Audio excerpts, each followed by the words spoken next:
NY Flight Jets Talk. Here's your host, Connor Long.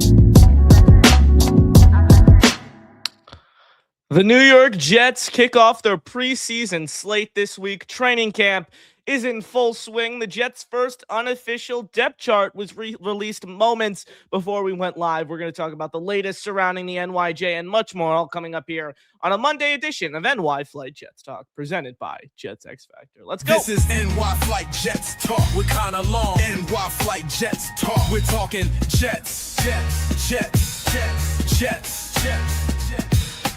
NY Flight Jets Talk with special guests. NY Flight Jets Talk. Here's your host, Connor Long. Jets, Jets, Jets, Jets, Jets, Jets, Jets, Jets, Jets, Jets, Jets, Jets. What is going on, New York Jet fans? Hello, everyone. Welcome back here into another edition of NY Flight Jets Talk, presented by JetsXFactor.com, as we come to you guys live right here on this Monday afternoon, August 10th. Thank you all for joining us right here on the channel. Hit like, hit subscribe on your way into the building. It is completely free and continues to help us grow right here on the program. Like, subscribe, questions, comments, thoughts, throw all of those in the chat. We are going to get to those right here on the program. And joining me today here on the show, friend of the pod, special guest, you all know him from the Jet Press. It is the great Justin Freed, giving us some of his time right here on this Monday afternoon. Justin, happy Monday, my friend. How you doing? I'm doing all right, buddy. How you doing? Happy Monday. I am doing well. Hanging in there. Excited for some preseason football beginning this week, this Friday against the Tampa Bay Buccaneers. We got some joint practice action coming our way. What is up with all these off days, man? Two in a row now for the Jets. I'm looking up, I'm scrolling. Where's the training camp news? Well, nowhere to be found, at least these past few days, and a large portion of this training camp circuit because of these I days. I'm mad because I took PTO last weekend for like the first time, I think all of 2026. And I was off Thursday, Friday, Saturday. And the Jets happen to have practices on Thursday, Friday, and Saturday. And I'm like, they haven't had 3 straight days of practice all summer. And it just so happens to be the days that I'm off. So I was out here recording TikToks outside of JFK Airport. I'm like, I gotta do something. I gotta still get the Jets content out there. But yeah, it's a lot of off days, man. I think they practice Tuesday and like Thursday. They 2 or 3 practices this week, but it's not much. Yeah, no. It changed from last year too, where it felt like they were going like full steam ahead every day. Maybe that means something different. We don't know. We'll see. I feel like there hasn't been a clear-cut answer either on who we're going to see in the preseason game, assuming that'll come later this week when they're back on the field, maybe after the joint practice. Aaron Glenn kind of deflected a question on Saturday regarding whether or not Geno will play in the preseason opener. Looking forward to seeing what happens there, how they manage these starters, who gets reps, who doesn't. I want to start, though, with the unofficial Jets depth chart that just came out. And before I get into it, I think it's important to preface that this is not made by the coaching staff. This is nothing final. This is just kind of a overarching vicinity of where the roster stands, if that makes sense, compiled by the Jets communications team. Some of the takeaways that I had when looking at this: Cade Klubnik is listed as the team's quarterback too. Last we heard from Aaron Glenn ahead of training camp, it was Bailey Zappi who was penciled in that role. Will McDonald, Kingsley Enagbare are listed as the team's starting edge rushers, so no Joseph Osai, no David Bailey in the starting pack there. Those are kind of the 2 main things that initially caught my eye. Braylon Allen listed as the RB2, I guess you could say, is somewhat noteworthy over Isaiah Davis, but you're really just, that's slim pickings there when you're talking about the RB2 stuff. So at the end of the day, it's in large part a nothing burger, but nevertheless, it's a depth chart and something worth discussing at the very least. Yeah, I think, like you said, Connor, it's pretty insignificant because it's made by the PR team. It's made by the communications team, not the coaching staff. They're kind of just using they know the same information that we do, essentially, about where these guys are ranked on the depth chart. I guess the most notable name or at least most notable takeaway is Klubnik as QB2. I know a lot of the spring before Klubnik had the back injury, he was kind of splitting reps with Zappi and Brady Cook, as far as QB2 reps go. This summer, it's been Klubnik pretty much getting all the QB2 reps. I think the Jets very clearly want him to be their backup quarterback to start the year. How he performs in the preseason will probably be the strongest indication of whether he will be or not. It's been an up and down summer for the most part for Klubnik, but I think he has looked the part of an NFL quarterback. And I think that's the best compliment that you can give a young QB in their first training camp with a team. There are some players, some quarterbacks that are drafted, and Christian Hackenberg, like the Jets have had a few of those where you get him in the camp and you very quickly realize, oh damn, this dude is not an NFL quarterback. Like it's just he's overwhelmed, right? Klubnik has had moments where I think he's looked overwhelmed, especially in I think if I haven't been there at the practices, but based on what the reports have been coming out of training camp, the two practices that he struggled the most were, I think it was like Saturday, August 1st or something like that. The two practices, Thursday, August 6th, I think was the other one. The two practices where the Jets have heavily focused on red zone drills, which not surprising that a young quarterback is struggling in red zone drills because that, the field is condensed. The speed of the NFL is really amplified in red zone situations, and it puts a premium on timing and processing. And usually you're going to see young quarterbacks struggle in those situations. And that's probably been Klubnik's biggest weakness to this point. But I think he's looked more good than bad this summer. How he performs in a preseason will indicate whether the Jets believe they can trust him as QB2. But right now, looking at this Jets roster, he should be able to beat out Bailey Zappi. He should be able to beat out Brady Cook. And if he can't, it's not a great sign for a guy that they a fourth round pick and the guy that they traded up in the fourth round. The Jets are hoping Klubnik wins this job, Justin. I don't think there's any way around that. They're giving him every opportunity, like you alluded to there. I think in a perfect world, they want to carry two quarterbacks on the 53 and open up that extra spot, not have to roll with three and bring Zappi along because Klubnik doesn't look like he could be trusted in a role from being one play away from taking the reins. So they're hoping that Klubnik earns the job. We'll see what he looks like throughout the preseason. Training camp and all that jazz is fun to follow, but at the end of the day, what he shows in the preseason is much more valuable than anything we're going to see from him wearing a red penny on the practice field.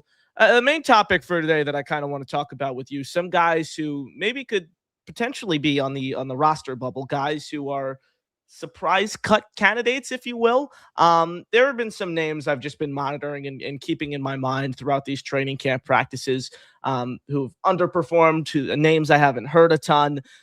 I'll start with you. Is there anyone just following along from what's been going on at Florham Park that you think can be a surprise cut candidate or someone the Jets don't bring along on the 53? So every year there's always, some surprises with the 53-man roster. Looking at this Jets roster, it feels pretty cut and dry with like some positions where I'm like, I've seen a lot of people putting out 53-man roster predictions and almost all of them are kind of the exact same. Like there's not a ton of debate going on right now. I guess one name that'll be a trendy pick that you probably had on your list is Arian Smith. And that's not necessarily a comment on how he's performed in training camp because I've actually seen some good things from him. But, Isaiah Williams is balling out right now. He's been one of the Jets' biggest standouts of the summer. And I don't know what that means about what his role might be in 2026 on offense. I think the Jets will try to find ways to get him involved, but he's very clearly penciled in as one of the wide receivers on this Jets roster. Of course, the top trio is set in stone as Garrett Wilson, Adonai Mitchell, Omar Cooper. You throw in Tim Patrick, who I don't think that they, even if he doesn't play specials, I think they want to keep him around even as just veteran depth in that room. So that's five names right there. Arian Smith would be the sixth if they carry a six. Now you look at other positions like tight end. Jelani Woods is somebody who's had a really strong summer. That battle for one roster spot might come down to, do we want to carry a fourth tight end or do we want to carry a sixth wide receiver? And if that's the case, Jelani Woods has probably earned that role more than Arian Smith has to this point. If Smith is going to stick around, it's going to be because he has to be an indispensable player on special teams. Because right now, I don't see a path to being an active game day roster spot for Arian Smith unless he is one of your top two gunners. And we know Quantez Stiggers is one of those guys if he's healthy. The other one, Kene Nwangwu has done it before. There's a couple of guys in this Jets roster who have filled that role. Arian Smith needs to show this special team staff. He needs to show Chris Banjo and the whole coaching staff, I need to have that role. And that is my path to sticking around on the active game day roster. And if not, like I know they invested a fourth round pick in him. I don't think he's a lock for the 53 at all. I think that's a great name there, and someone who we'll certainly see his roster chances unfold as the preseason goes on, what he looks like there, if he's able to get anything going offensively over that span. An under the radar name I don't think enough people have discussed, and I wrote about this one, Andrew Beck. I know he re-signed with the team this offseason, and keep in mind, everyone, for those of you listening to this, I have been an advocate of Beck, and anything in the Jets' power to retain him, I would do it. But at the end of the day, his area, just the offense as a whole, these skill positions are very, very crowded. You have at least 4 running backs who are locked to make the roster. I don't think any of these UDFAs, Sam Scott or Chip, how do you say his last name? The guy from Toledo. Chip Trinum from Toledo, who's flashed at times throughout training camp. Nevertheless, though, you're probably looking at 4 running backs who are making the roster. 6 wide receivers, however you may configure that, and whoever the sixth guy may be there. 3 tight ends, maybe 4 with Jelani Woods, very least though 3 with Ruckert, Sadiq, Taylor. And then you have Andrew Beck, right? He made the Jets roster last year when they had 4 tight ends on the team. Just their level of commitment, though, in these tight ends is much different. You have 2 guys in Sadiq and Taylor who were top 50 picks. Sadiq this year, who was a top 20 selection, 16th overall. So there is a high level of investment the Jets have made into this tight end room. I would keep Beck around. I would probably prioritize him right now at this juncture over Jelani Woods. I just think his blocking ability, his impact on special teams, how many big returns he opened up last year, just what he was able to accomplish down in the red zone. 2 receiving touchdowns, Justin, the second most on the team last year. Unbelievable. So as sad as that may sound, Andrew Beck was a difference maker in multiple areas, and I would do really everything it takes within reason to keep him around, because I just think he's someone who does the dirty things right, and that's such a valuable piece as a glue guy on this team. He feels like a prime candidate to me of someone they're going to keep around just with roster gymnastics of some kind. I'm not sure he'll be on the initial 53, but I think he'll be with the team in some capacity, whether that's on the practice squad or, eventually they promote him to the 53. I think they'll keep him around. I don't think, he's a veteran, so he won't be subject to waivers, so they could just cut him and re-sign him to the practice squad. I don't think he has much, if any, guaranteed money on his deal, so it shouldn't financially hurt them to release him. That's probably what I would expect. I do think they want to keep him around, though, because he was an important part of that special teams unit last year. As far as like offensive role goes, if it comes down to, hey, would we rather give Andrew Beck these snaps or give some snaps to Kenyon Sadiq and playing him at H-back instead of Beck at fullback? Yeah. Probably prioritize Sadiq there, but yeah, I think they like Beck, and I think they like him as a special teamer. I think they like him as an occasional offensive contributor. They'll probably find a way to keep him around in some capacity, whether it's on the 53 or not. Let's see if I'm going to go another name here. Again, it's so cut and dry with a lot of these positions. I'll look at positions here that I think the Jets could potentially add somebody to replace. Okay. So I'll say Xavier Newman, because I think the Jets could really probably use another center on this roster. Xavier Newman has been working as the second team center for the summer, and it's had a lot of bad snaps, which should not be a surprise. Xavier Newman is not a center. Asking him to play a position that he doesn't play, you're probably going to get these results, and that's not his fault. But right now he's penciled in as that backup center. I think that's a position the Jets should really look to add to, because I know a lot of people will be like, oh, look, if Myers gets hurt, you just slide Tippmann over, or maybe you even slide Parham over, because that simple. Both of them can play center. And right now, honestly, Connor, if week 1 came around and Josh Myers got hurt and this was their roster, they might do that.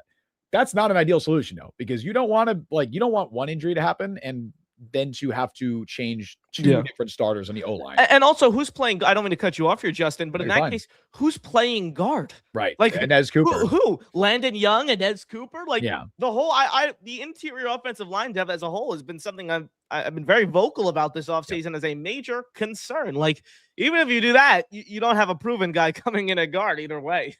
The O-line depth in general is bad, and it's under discussed because last year the Jets had an extreme, streak of injury luck, where all 5 starters in the offensive line started I know AVT got hurt before the season started, but they were the only team that had all 5 starting offensive linemen start all 17 games. That is a rare thing in the NFL. So we didn't get to see Max Mitchell or Chukwuma Okorafor or Inez Cooper wasn't there, or Xavier Newman, or any of these guys play. Cole Laval, whoever else is on this 90-man still. Like, we didn't get to see these guys play because they didn't have to. I don't trust Max. Like, right now, Max Mitchell is their best backup offensive lineman. That's not great. Like, Max Mitchell's an NFL player. He's not a good one, but he's an NFL player. But, there's really not a ton of interior offensive line depth here, unless you are a big fan. It depends on how they feel about Inez Cooper, but he's a pretty raw 6th-round pick who, it doesn't really have a ton of positional flexibility. I believe he started almost exclusively at right guard at Miami. So unless they're super high on him, I've seen people say, hey, he could play center. I don't think so. No. It's like 364 pounds. How many 360-pound centers are there in the NFL? I can't imagine any, honestly. So I would say someone like Newman could be on the roster bubble if they go out and add somebody, maybe around roster cut deadline. One name that I've talked about, I think I've seen others mention him, is Cedric Van Pran Granger, the Bills. Bills, they went out and they brought back, I'm blanking on their center right now. McGovern. Connor McGovern, which was a bit of a surprise. I think a lot of Bills fans expected the Bills to let him walk. Yeah. Maybe Van Pran Granger would be competing for that starting job. He was a 5th-round pick who I think he's only started 2 games in the NFL. But then they re-signed McGovern, and they also go out and signed Lloyd Cushenberry, who crossed over with Joe Brady at LSU. So all of a sudden, Van Pran Granger is their 3rd center right now. If he ends up getting cut, or if he's available for like a 7th-round pick, maybe somebody the Jets could consider. It's just as an actual center on their roster. Also somebody, he's still on his rookie contract, 24 years old. Feels like the type of move that Darren Muji would make. I just think he'd be a better option than anything that they have right now. Yeah, I think that's a fair point there. VJ Payne, what do you think the Jets do with him? Got hurt, going to be out probably for the whole preseason. I shared it on the show that we did yesterday or Saturday, whenever our last pod was. I'm interested to hear what you think they're going to do with them, because I kind of have a theory, speaking of roster gymnastics, as to how they can handle this. Yeah, I mean, I wouldn't be shocked if he ends up going on IR, or I guess it would be, it would be on IR because he practiced this summer. Short-term IR to start the season.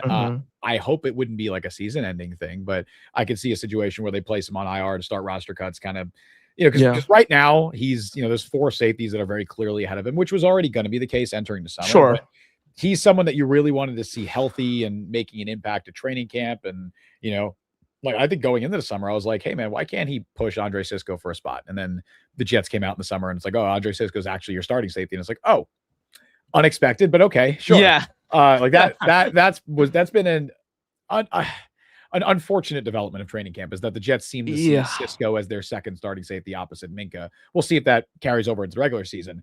But yeah, I wouldn't be shocked, because Payne I think he's out 3 to 4 weeks with that bone bruise. That means he's going to miss pretty much the rest of training camp. And I don't think he's going to play probably at all in the preseason. No. Which, if that's the case and you're, a 7th-round rookie, it's hard to, he's either going to be a game day inactive to start the year pretty much unless somebody gets hurt, or he'll start the year on IR, save a roster spot there, bring him back mid-season when they think he's, more ready. Either way, probably doesn't mean he's going to contribute. Probably means he's not going to contribute a ton as a rookie, which 7th-round pick, that's not shocking. Yeah, I think they're going to take the Jamarcus Weston route here. Remember how they handled business there last year?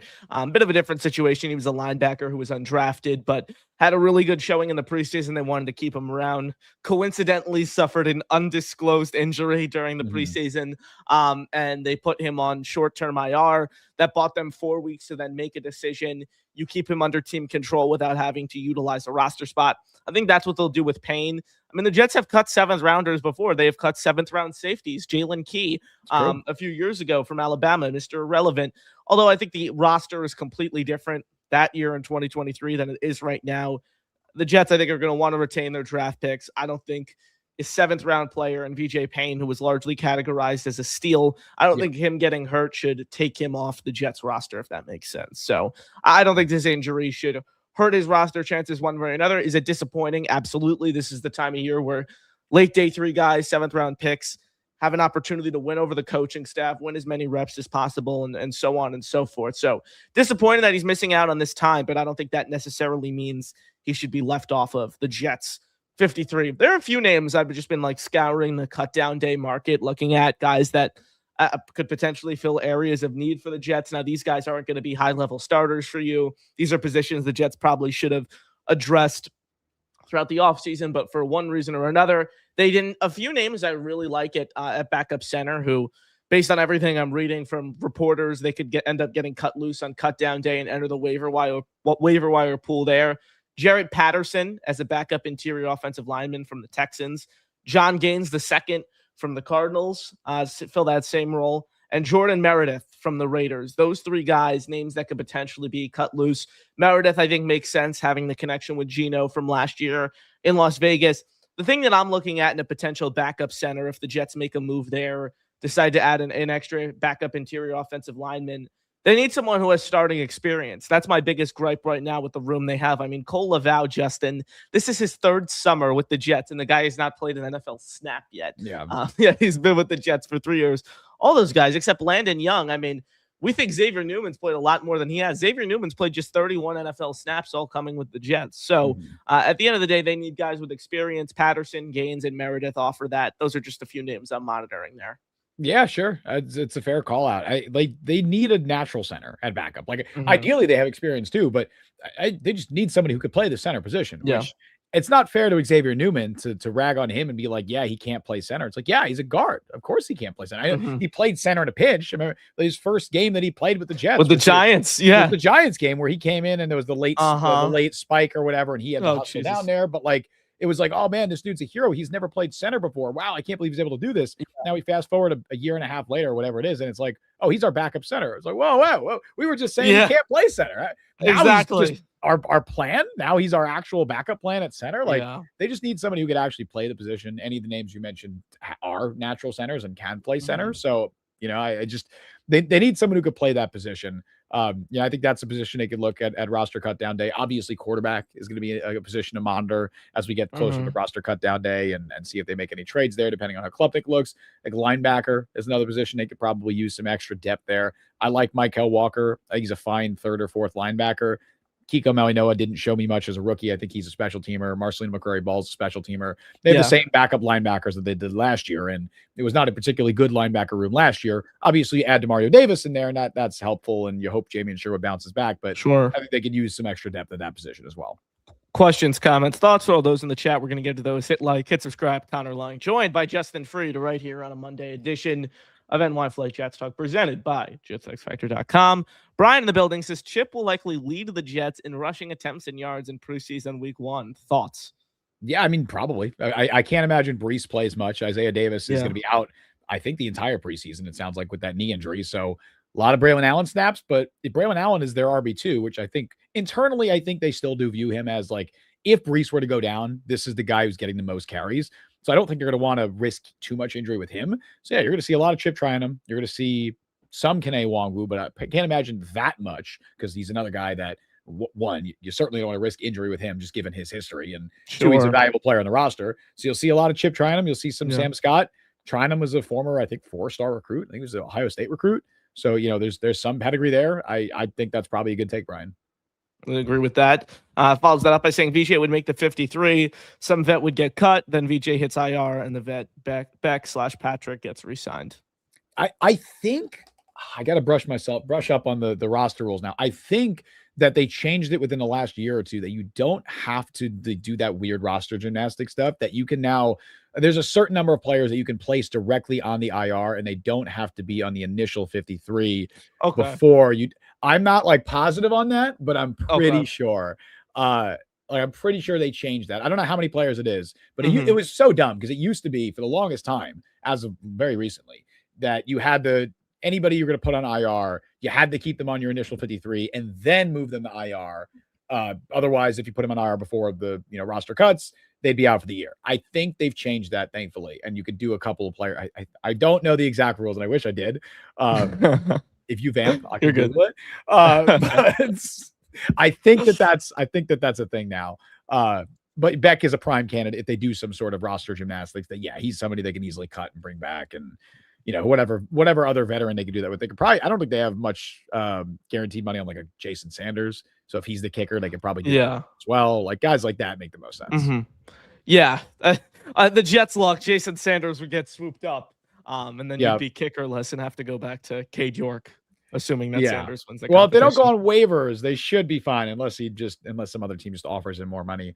What's this rule now? Teams can place up to 2. There it is. So they can place up to 2 players on IR on cut down day with a designation return. So it didn't used to be that, but now you can do 2 players. So what's up with Quentin Skinner, by the way, right? Because I remember we saw a few weeks ago or months at this point that he was released with an injury designation. Then he signs with the Bills and he's completely fine. He's up and moving. He's like, I don't understand what they did there. And then they've signed Quincy Skinner to replace him. Like, was that just an excuse to move on from the guy? So what happens with that stuff is sometimes, like, if you are a bottom of the roster player, you got to be healthy, right? If you're not, and it sucks. It's a tough business, right? But if you're not healthy, which we saw that with Eric Watts, we saw that a few guys this past week. Patrick Jenkins, who I don't even know if he was injured. I think they just signed him. And cut him within 24 hours. They signed him and cut him the next day. Yeah, but Keidron Smith, there's been a couple of guys. If you are one of those back end of the roster guys, you have to be healthy, because if you're not healthy, you're not providing value.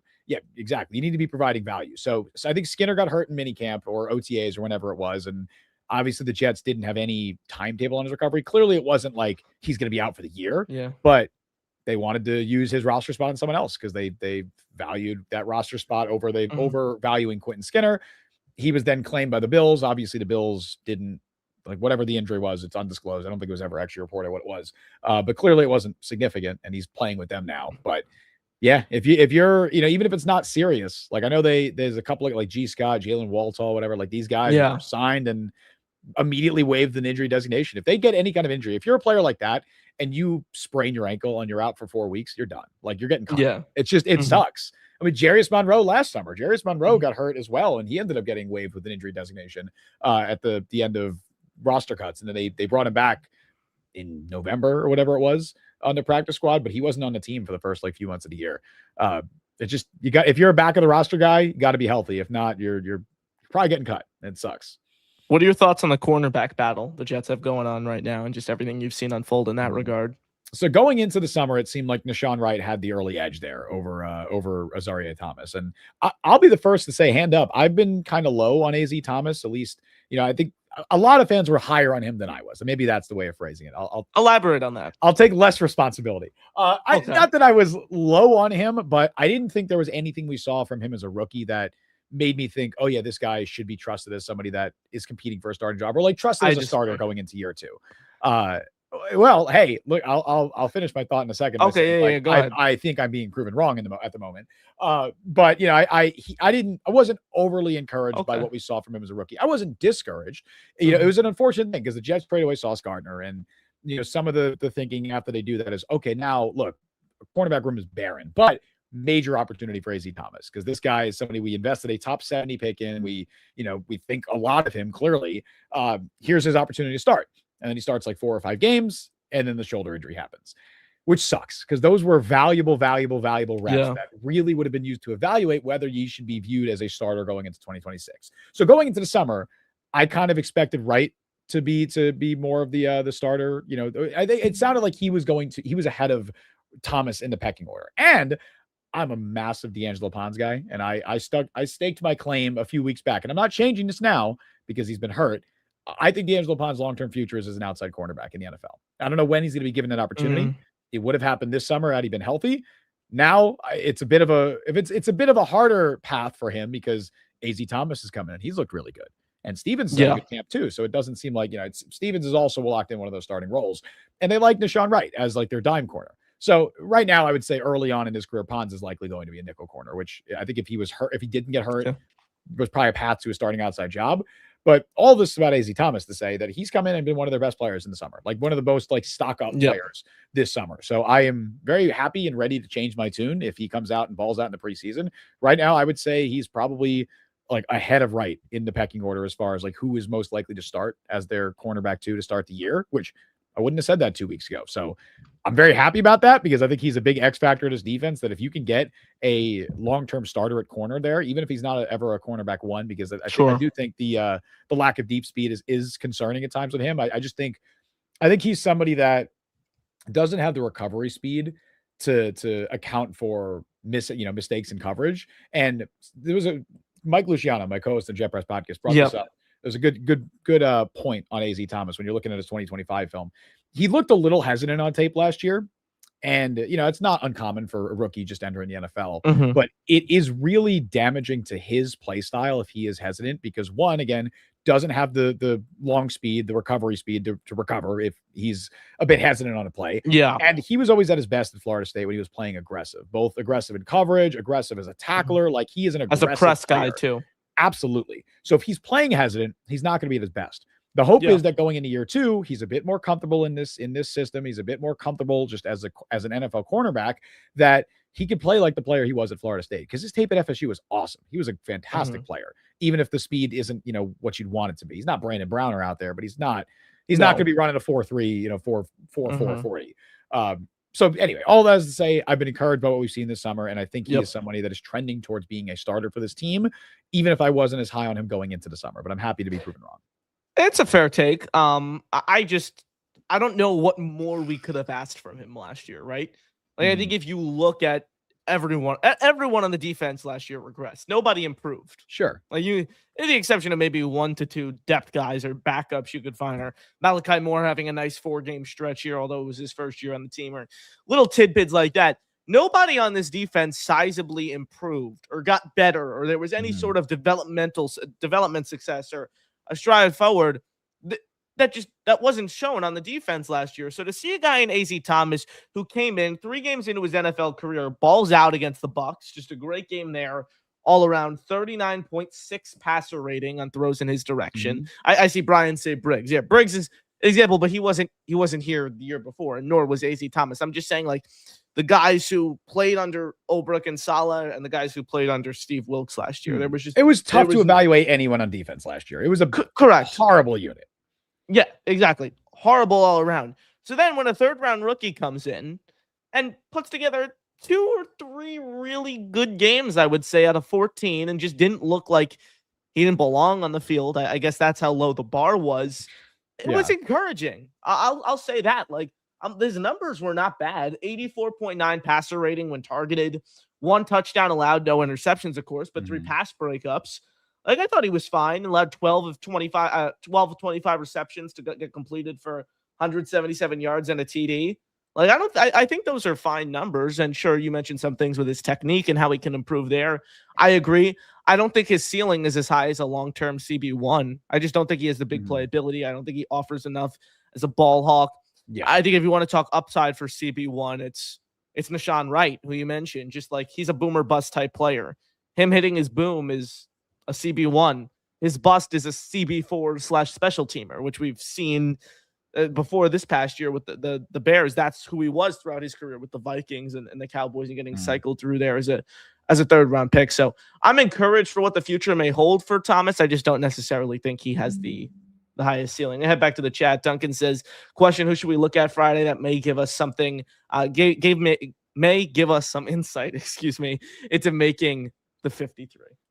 I mean, Jelani Woods has had an awesome summer, and I think he is forcing himself into that conversation as it's not somebody that I think most people would have had on their 53-man roster predictions 2 weeks ago, but he's been really good, and he is very much taking advantage of the extra reps with Kenyon Sadiq out. And I bring up Sadiq too, because I think the Jets internally view Woods as their backup to Sadiq, like not as like a, hey, he's the guy behind him of the depth chart, but as like he can fill this role if Sadiq isn't playing, because the Jets don't really have another tight end on the roster that could kind of function as that, freak big slot, could play him in multiple roles. Like, I think the Jets view Jelani Woods as that. And obviously there's the Frank Reich connection, where Reich was the head coach in Indianapolis when they drafted Jelani Woods, Jelani Woods was the Zach Kuntz before Zach Kuntz. He was the most athletic tight end in NFL history, had the highest RAS, and then Zach Kuntz comes around and claims that title. Oh my God. Some are saying he's the Zach Kuntz of before Zach Kuntz. Perhaps. But look, he's a ridiculous athlete. Woods is like 6'7", 250 pounds or something like that. Ran a ridiculously fast 40. He's a great athlete. Like, he is absolutely somebody that if he impresses this summer, like, he absolutely could find his way into the 53-man roster.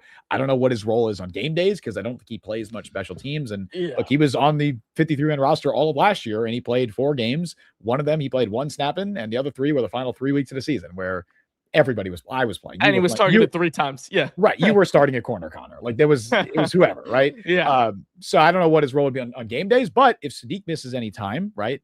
God forbid this hernia surgery thing carries over in the regular season, or he misses time again in the regular season, like, I think Woods is somebody that can absolutely be plugged into that role and play some snaps. So I would keep an eye on him. There's other guys too, but that's the first name that came to mind. Brian says thoughts on carrying 3 quarterbacks on the 53. The only way I would do it is if they go out and get a veteran. I'm not using a 53-man roster spot on Bailey Zappi. I'm just not doing that. There's no way. You could have him on the practice squad and he's not getting claimed. I'll tell you, you're fine. Like, I'll tell you that right now. He was on the practice squad all of last year for the Browns, right? I think it was all last year in the Browns practice squad. You can carry Bailey Zappi on your practice squad and be fine. If you don't believe that Klubnik is ready for QB2 responsibilities, which is a totally fair, I think right now I'm kind of in that camp, willing to be proven wrong in the preseason if he shows up and balls out. But, I think if you're Aaron Glenn and you're saying, hey, we kind of need to win games this year for me to survive. If Geno Smith misses 4 games right now, is Aaron Glenn confident that Cade Klubnik is going to win any of those games that Geno's out for? I don't know if the answer is no. And if you're Glenn and the answer is no, you probably want to see what's on the veteran market. Maybe that's trading for an Andy Dalton or whoever else out there, right? So if you're making that move and you just don't think Klubnik is ready for QB2 role, that's fine. I think it's totally reasonable to carry 3 quarterbacks in that case, because obviously Klubnik's not going anywhere. But if Klubnik is your QB2, yeah, man, you don't need a 3rd quarterback. That's fine. No. Yeah, there's not no on the point 53. Yeah, not on the 53. And you have the emergency QB rule, right? So you can elevate a guy 3 times for the practice squad and have him active on game days. So at least roll into the season with 2, 1 on your practice squad, and then if you need to. The funniest thing is everyone puts so much stock into the initial 53, but changes that happen after that don't matter. It used to mean and I find a lot myself more. doing that too. So it's funny. It used to mean a lot more until like the roster gymnastics that is the current NFL became more commonplace. And now it's like, man, the initial 53 is likely not going to be the 53 you roll out with week 1. Like things are going to change. It happens every year. Marquise Hayes was on the That's right. 53 last That's right. year. And then even still, you look at the initial 53 from last year and then what the roster looks a month later, it's completely different. Like those final 5, 6, 7 roster spots are cycled out regularly throughout the season. Yeah, like on game days and remember Corey Black coming in season. It was absolutely Giants back with the Giants now. Yep, very quickly was back with Giants. Yes, JVC I saw got cut by the Giants. He did. It was waived injured. That's again. Hey, injured. If the Jets want to go and sniff around there, man, I wouldn't. I'm a JVC. I mean, I wouldn't be. You're a JVC stan, Justin. I am. A stan. I am. I mean, I would take him over Quantez Stiggers. Yeah, Stiggers is just more defensively. For special teams, they would certainly prioritize Stiggers just because Stiggers is he's their best gunner. Like I think he that's been JVC's problem in his career. I just don't think he's been a standout special teams player. He's not like an unbelievable athlete by any means. Stiggers is definitely a better athlete than JVC, so that hurts him. But listen, man, I'm a JVC stan. Bring him back. I'm all for it. Yeah, I mean. Like the CB room's just so crowded, right? Like, where would he fit in? You'd have to cut. Which is a weird comment because it's not good. Like, it's not a good cornerback room, but it is crowded. I agree with that. I mean, the thing with Brandon Stevens, he's so complicated to evaluate. Like weeks 1 through 4, he was one of the worst cornerbacks in all of football. Yeah, and then like 6 through 13 or 14, I think it was. He was one of the best, analytically speaking, at least. And then he closed the season on a not so great note. So it's just the nature of the cornerback position is it's so volatile, and especially for players. And this goes for AZ Thomas. I put him in the exact same category of player as Brandon Stevens, where there's going to be games where he looks like a shutdown corner and he's in position, but there's so few reps to evaluate cornerbacks on because it's whenever you're targeted, right? Whenever you're targeted like that play, there's going to be like 4 plays from a game, 3 to 4 plays from a game that everybody remembers that you are evaluated on if you're a cornerback, and you have to nail those plays. But the margin for error is slimmer when you don't force takeaways. And neither Stevens nor Thomas does that. And that's where you look at someone like Nashawn Wright, who Nashawn Wright was beat like a drum last year. Dude was brutal in coverage, but 725 yards he allowed. Right. But and 6 touchdowns. Yeah. 10 takeaways, 5 interceptions, 3 forced fumbles, 2 fumble recoveries, something like that. But he was a part of 5 fumbles and he also had 5 interceptions. So if you're doing that, man, you're going to be a net positive, right? Especially you throw in the fact that he's a physical player, he's a good tackler. Like you are going to be a net positive in that regard. You don't get that same, like Stevens and Thomas can't lean on that because they can't create takeaways. Now, what they can lean on is physicality and tackling, which that's something I think Thomas, again, small sample size here, was underwhelming with last year. He missed 21% of his tackles, which can't be doing that as a player who prides himself in physicality and tackling. That was a strength of his at Florida State. I expect that to change when he's ideally given more of a sample size and a starting role. I don't think that's indicative of who he is as a player. So at least Stevens and Thomas can fall back on that, but they don't have the takeaways that Nashawn Wright does. And so if there's a few plays that they get beat on in a game, they're really going to stand out. Yeah, agree with you there 100%. It's just like going back to Stevens, an 8-0 touchdown allowed to interception ratio last year. So and I think on a snap-to-snap basis, Stevens wasn't even that bad last year. But when you're allowing 8 touchdowns and you're not counteracting that with any takeaways, man, it's tough. It's tough to be a positive impact player with that. Agreed. And just the incompetence in coverage. And I mean, going back to week 1, when I come back to that dropped interception, that would have won the game. I would have sealed it. It's just who he is at this point. Like Yeah. Stevens, and again, I think Stevens was actually okay last year. Like, I don't think he was better than he was in Baltimore. That's for sure. I think he was roughly what the Jets thought he would be, right? Which means he was better than I thought he would be. Yes. Because I thought he'd be awful. I think he was a starting caliber cornerback last year. The issue is the touchdowns got to come down. Like, he can't be allowing 8 touchdowns again. You want to see one takeaway. Like, give me one. Give me something, right? And also just remain a solid tackler. Like, that's what you want to see from Brandon Stevens. I don't know if Connor's oh, there you are. I am. There I am. Sorry. Okay. AirPod fell out for a second. I was like, what's going on here? Yeah. I'll go. We'll close with this for Brian. Brian says, related to the potential roster cut question, who's on the bubble that might be a tradable asset, thinking about making moves over the next 3 weeks, like Irv Charles. Guys the Jets could go after. I listed a few. Another one I'll name is Anthony Bradford from the Seahawks, an interior guy with starting experience, a fringe starter, like a Josh Myers for me. And if you can get that on the bench, that would be very beneficial. And Patrick Queen from the Steelers, depending on how the linebackers look, I'd be okay adding him as an LB3 or 4 on the roster. I'm going to pull up the roster. Do you have anyone you're thinking? It's an interesting, it's an interesting question because, if we're just talking about who's a tradable asset, they got something for Irv Charles. So they could get something for Irv Charles.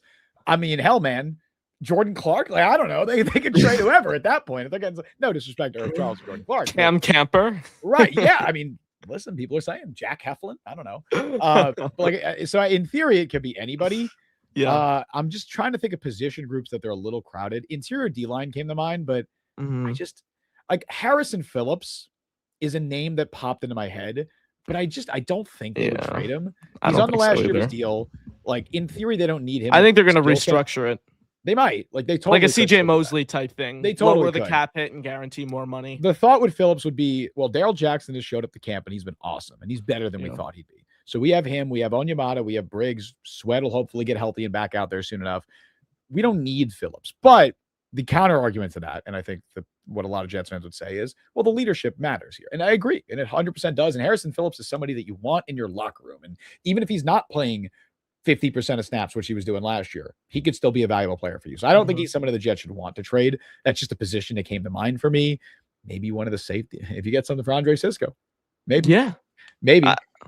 If not that, like, okay, I'll say this. This is kind of not the question that Brian is asking, but I don't care. If they are like one name that I'd say to keep an eye on as a trade candidate going into the deadline, I think Will McDonald might get moved. I think based on what we're hearing out of camp, it's kind of an underwhelming start for McDonald. Connor Hughes dropped an interesting nugget in his article that he posted yesterday saying that McDonald was actually he was working with the second team defense to start camp. And I believe his exact quote on him was, where was it? Said something along the lines of, he is, no one has stepped up as pass rusher. What did he say? He isn't making his presence felt.